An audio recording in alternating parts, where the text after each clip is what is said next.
Justice paid, walang justice denied. Naku naman, piskal. Saan mo naman pinaproba ang kasong yan? Kalokohan nyo. Case closed sa Tutok Tulfo.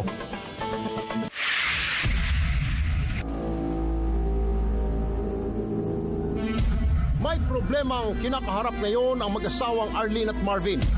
Taong 2010, sinampahan niya ng kasong libel ang babaeng gumugulo sa kanyang asawa. Kay Fiscal Regalado Ballares Jr. ng Manila Prosecutor's Office napunta ang kaso. Justice bilis at hindi justice raw ang mga kaso basta't si Fiscal Regalado ang humawak. Pero sa isang kondisyon. 3 taon pa lamang sa serbisyo si Attorney Regalado Ballares Jr., isang kawani ng Department of Justice o DOJ na itinalaga sa Manila City Hall. Nakasaad sa DOJ Rules and Regulations na dapat maka5 taon muna sa serbisyo bilang Associate Prosecution Attorney bago maging ganap na piskal ang isang abogado. Pero sa pagsisiyasat ng Tutok Tulfo, napag-alamang nakapasok lamang si Attorney Regalado bilang Associate Prosecutor. Sa pagtutok namin sa reklamo kay Attorney Regalado, napag-alamang taong 2009 pa lang siya naging Associate Prosecution Attorney. Ibig sabihin, 3 taon pa lang siyang Assistant Fiscal. Pero ang aspiring fiscal bagito pa lamang mukhang fiskalagay na. Ayon sa Republic Act 3019 o ang Anti-Graft and Corruption Act, mahigpit na ipinagbabawal ang anumang uri ng paghihingi ng pera o regalo ng isang opisyal ng gobyerno. Muling sinubukan ng Tutok Tulfo na makaharap si Fiscal Regalado Ballares Jr. At sa puntong ito, humingi na kami ng tulong sa alkalde ng Maynila. Agad din niyang ipinatawag ang Chief City Prosecutor upang ipagbigay alam ang inilapit na reklamo laban sa isa nilang mambabatas. Yung mga ganyang mga bagay-bagay, siyempre hindi pinapayagan ng Chief Prosecutor yan. Kaya ako mapapaya ko sa inyo, pagbigay alam ninyo kay Chief Prosecutor Joe Lopez. Ang order ni Chief Fiscal ipatawag ang sumasideline niyang assistant. Nung dumating si Fiscal, iyanong siya ni Chief kung tumanggap daw ba siya ng pera galing sa akin. Ang sagot niya, wala daw siya natatanggap na pera. May ebidensya daw, kung may ebidensya ba daw ako. Sabi ko, alam niya naman kung ano yung totoo eh. May nagpadala ng alak, regalo daw. Iniwan nga lang sa pintuan. Ang totoo nun, personal sa kanyang inabot ng asset ng Tutok Tulfo yung alak na hinihingi niya. Tapos tinanong ng chief kung bakit daw nakipagkita siya sa akin. Kasi ang kulit-kulit ko daw, tawag ako ng tawag. Kasi gusto kong i-file niya yung kaso. Binibigyan ko daw siya ng pera, pero ang sabi niya, hindi pwede, wag daw. Kaya sa gigil ko, kasi napakasinungaling niya, ang sabi mo, wag dito. Kasi nag-iingat ka. Doon na lang sa labas. Abot mo sa akin pag naghiwalay na tayo. Sa labas po? After nun, sabi ng Chief Prosecutor, file na lang yung formal complaint para mag-file na lang kayo kung may ebidensya. gusto kong ma-disbar siya, filean siya ng kaso, extortion, tsaka yung criminal case na anti-corruption. Ayon naman sa Department of Justice o DOJ, 2 maaaring isampang kaso laban kay Fiscal Ballares. There are several cases na pwedeng ma-file against him. It could be in the nature of an administrative case, administrative complaint. It could also be in the nature of a criminal complaint. Kung dun sa aspetong kriminal, pwedeng masampahan siya ng kasong paglabag sa Republic Act 3019, Anti-Graft and Corrupt Practices Act. Kasi nakasaad dun sa batas na yon na bawal ang isang kawani ng gobyerno na manghingi o tumanggap ng kahit na anong bagay o regalo, lalong-lalo pa kung ito ay may kinalaman sa kanyang gagawing tungkulin. Another possible criminal case is a case for bribery. Dahil kung halimbawa mapatunayan na siya ay tumanggap o nanghingi ng pera at ito ay may kinalaman sa gagawin niyang hakbang o aksyon, it will tend to favor the party na nagbigay sa kanya ng pera. Yung administrative case, administrative complaint ay maaaring isampa sa Department of Justice. Ang magiging kaparusahan nito ay dismissal from the service. Hindi rin biro ang harapin niyang parusa sakaling mapatunayang nagkasala. Bribery is punishable by a penalty of at least 6 years and 1 day, not more than 15 years. At ang magiging kaparusahan niyan, pwede siyang tanggalin sa serbisyo. Yung dun sa puntong matanggalan siya ng lisensya, kailangan niyan magsampa ng panibagong kaso o ibang kaso, ibang uri naman ng kaso yan. At ito naman ay isasampa sa Supreme Court, sa Office of the Bar Confidant. Para naman maiwasan ang iligal na transaksyon sa pagitan ng piskal at kliyente nito, may iniwan ding paalala si Chief. Ang dinidiscourage ko mga parties involved or litigants to talk to the prosecutors, especially when they had pending cases. Yung mga nakapost sa pinto, those cases submitted for resolution or still pending, don't talk to the prosecutors. Dahil dyan nagkakaroon ng avenue, yung parties offering to the prosecutors at yung prosecutors naman natitempt.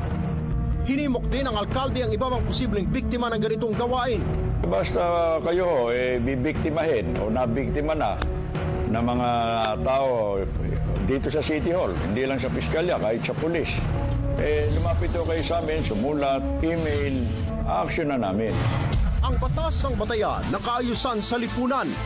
Pero kung mga mambabatas mismo ang bubutas dito, sino pa ang aasahan nating magtahi ng mga gawaing mali? Tutukan, ina at tiyahin ng pamilya, pinatulog, ninakawan, saka pinatay. Ang pumatay, nag-iwan pa ng liham. Ang tunay na sospek, isa sa miyembro ng pamilya.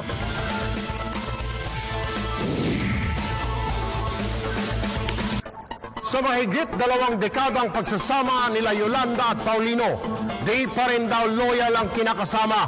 Kahit 70 anyos na, ang lakas pang pumorma sa ibang dalaga.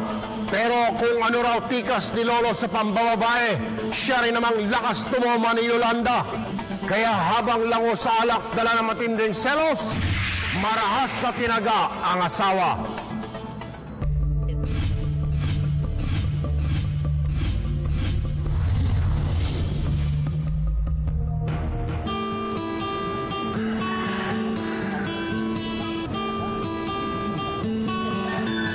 Pag-ibig sa ikalawang pagkakataon ang nagbuklod kay Paulino at kay Yolanda.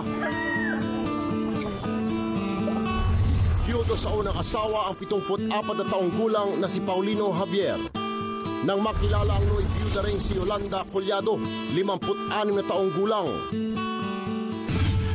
Nagkagustuhan at bumuo ng sariling pamilya. Bagamat walang basbas ng simbahan, matiwasay silang nagsama sa loob ng 23 taon.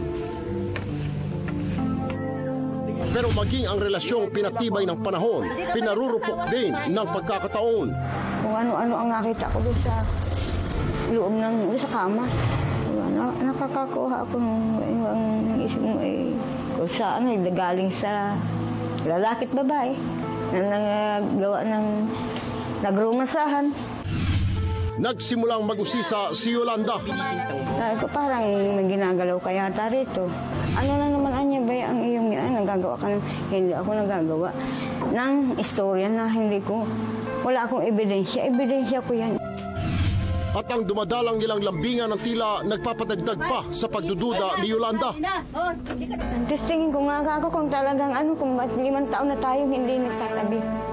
Ay, may inililihim ka talaga sa akin.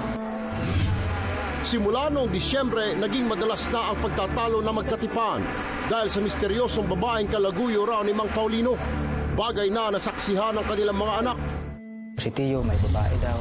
Sabi ko po, nanay, wag po yung paniwalaan yung may babae si Tio. Sa edad na po ba niya naman ni Tio, yan pa po ba na may magagawa ng babae? Para na kayong tanga nanay niyan, tatanda na ninyo ay nagsisilos pa kayo. Duda rin sila sa sinasabing kalaguyo ng ama. Dahil sa edad nito, nawala na raw asim ang matanda. Si tatay sa pananamit pa lang, talaga pong libagin na halos. Alam ko po simulat sa pulay wala yung babae. Hindi si Tiyang alam. Sa bahay na ito, madalas mamalagi si Mang Paulino.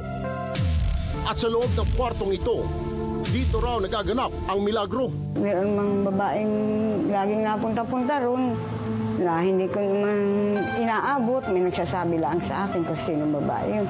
At kung minsan may pagod ako, hindi ko naman napapagbigyan. Kaya baka naman ako kaya nagkagawin. Naghanap sa iba. Hanggang nitong 3 ng Enero, niyaya ni Yolanda na mag-inom si Mang Paulino. Sa harap ng bote ng alak, bumuhos ang sama ng loob ni Yolanda. Isang galit ko nga sa kanya, noong pa na yun. Abay, may kapag ako'y sabihin mo, ako'y hindi na rito ilayad. Kung meron pa nakakasamahin iba, hindi, nakapirmin ako sa bahay ko doon. Isang bagay ang naaninag ng kanyang nagdidilim na paningin. Ang biglaan tingin ko, hindi ko maintindihan naman yung itak na yun kung bakit yun ay napalagay doon sa nakita ng mata ko. Kaya nakuha ako at naigayaan ko sa tagiliran ko. Kasi naman kung yayapusin ako magbabati kami, siya naman ang pagkatama ng katawan niya. Yung sarili niya, sinalpak sa dulo ng utak. Nagtamo ng tama ng saksak sa sikmura si Mang Paulino. Agad siyang humingi ng tulong sa kanyang mga anak. Sumigaw na po ang tatay ko. Anak, kumawang ka ng pulis, may tama ako. Di na itinanggi pa ni Yolanda ang nagawang kasalanan. Palapit yan siya sa akin, may dalang itak. Hiningi ko sa kanya, ma'am, yung itak. Ngayon, nung pagkahingi ko sa kanya, ibinigay din naman niya agad, inabot niya. Aminado naman siya na sinaksak daw niya. Samantala, may lalim lamang na 2 sentimetro ang sugat na natamo ni Mang Paulino. Subalit pagdating sa pagamutan, hindi na rin nagtagal ang buhay ng matanda. Probable cause of death, cardiorespiratory arrest, secondary to hemorrhagic shock. Matigas na ang palibot ng sugat na posibleng yun ay nagdugo na sa loob. Pinatay na yan. Masamang-masama ang loob ng mga anak ni Mang Paulino kay Yolanda na itinuring na rin nilang ina. Hindi raw sila naniniwalang aksidente lamang ang nangyari. Yung po sa pangangatuwiran na lang niya. Yung pagtutunan, sinaksak talaga niya. Dahil si tatay inaro sa kwarto na eh. Ay ang estimate namin ay nakahiga. Tatay, nung nakahiga yun, sinaksak yun kaya nakabangon na eh. Pinabulaanan din maging ng mismong anak ni Yolanda ang akusasyong may babae si Mang Paulino. Napabo naman ang pinagsamahan, 23 anyos na rin po. Nagsama sila. Sa pananatili ni Yolanda sa kustodiya ng otoridad, nakahanda na sana niyang pagbayaran ang nagawang kasalanan. Subalit, ayon sa mga otoridad, naapula raw ang mga nagbabagang damdamin ng mga anak ni Paulino. Sila po nag-usap-usap, nagkasundo, na hindi na sila mag-ahain ng mga reklamo. Kung makapagpagawa po sila ng desistance na tinatawag. Minabuti na lang ng pamilya ni Paulino na palayuin si Yolanda kaysa pagdusahan niya sa bilangguan. Palalayain na lang si mama, palalayuin na lang daw rito. Kaya di na sila nagsampa ng kaso. Hindi rin naman iba yun eh. Sa pagkawala ng kanilang ama, mistulang pusang ligaw ang mga anak ni Yolanda. Pero handa naman silang magsimula ng bagong buhay. Di ay solo na lang ako sa buhay ko. Naiisip ko na rin, di magharap buhay na rin ako ng sarili ko.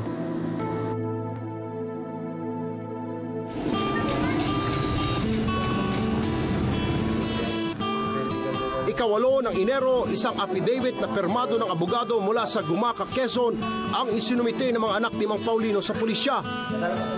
Nasasaad dito ang kanilang pag-uurong ng sakdal. Sa bisa nito, tuluyan nang pinakawalan si Yolanda. Dahil magulang ko na rin po siya, yun po ang pumabala sa isipan ko. Hindi naman napigilan ni Aling Yolanda ang emosyon sa naging desisyon ng mga anak ni Mang Paulino. Bakit? Tagal ang panahon, kung namatiis na yung si Mamita. Hirapan kasunduan na.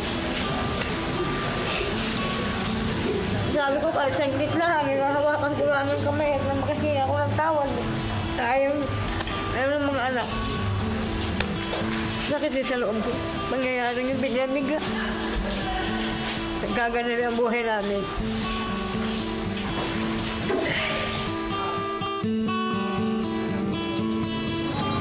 Sa pag-alis ni Yolanda sa presinto, may pabaong dasal ang anak ni Mang Paulino. Ako na yung ititirang tawad na siya. Hala ng Panginoon sa kanya.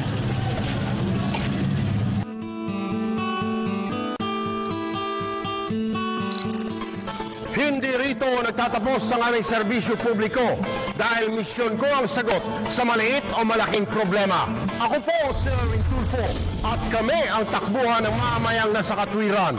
At ito ang tatak ng totoong aksyon na sasagot sa mga kasong nangangailangan ng Tutok Tulfo.